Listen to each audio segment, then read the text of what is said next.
Well, LeBron's all sensitive. He caught up in his feelings. That's really what this comes down to. He doesn't like the fact that the truth gets out about where he stands. He's got a lot of interests. He's got a lot of things to consider.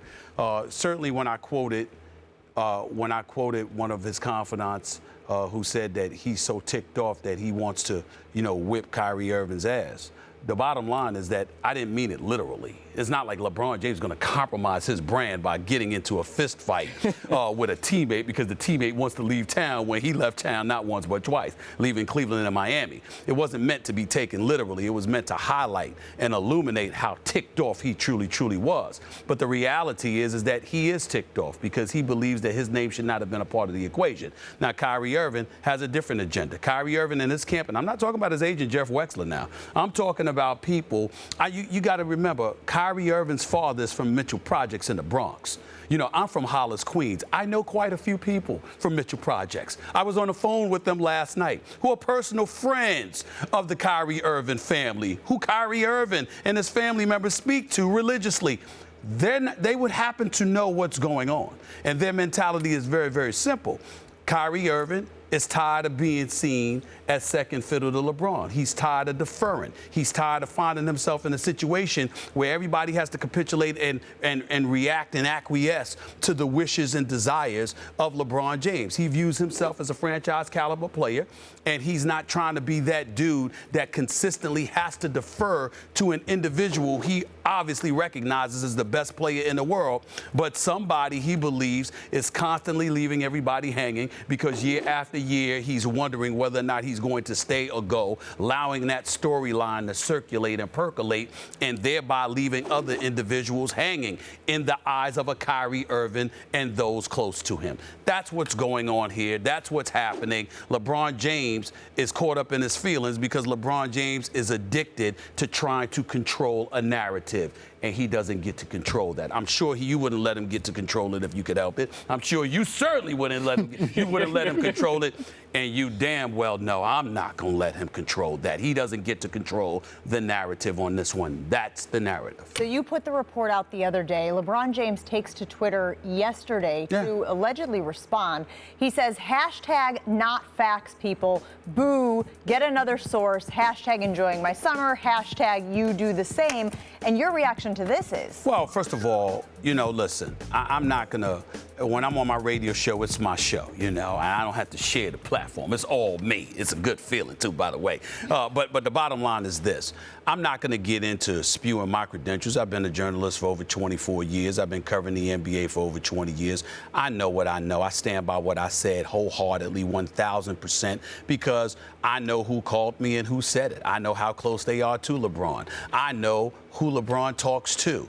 And LeBron is one of those guys that, again, he wants to control the narrative at any turn. It doesn't make him a villain. It doesn't make him a bad person. He's still the greatest player in the world. He's still an incredible role model and a good person. This is not to cast aspersions on him, but if he has an addiction, it's towards controlling the narrative. And it's interesting that he's trying to do that yet again in this particular case, because it's the kind of thing that annoys Kyrie Irving, whether you're tweeting out emojis and all that other kind of stuff about Kevin Love or what the team needs or making requests and things of that nature. These are the kind of things that have raked the nerves of some of his teammates. Think about when Tristan Thompson got in an argument with him during the game and how fierce and fiery that got.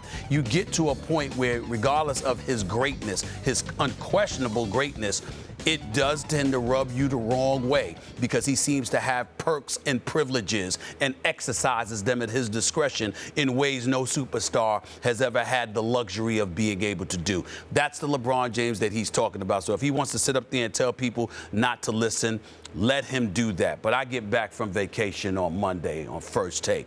Last time I checked, the ratings here are doing quite well. That means people are watching and people are listening, and I'll be back. And if he thinks that for 1 second that because he tells people not to listen, that they're going to listen to him, not listen to me, boy, is he in for a rude awakening, because no matter what I have to say, it is nothing compared to what's coming once I return from my vacation.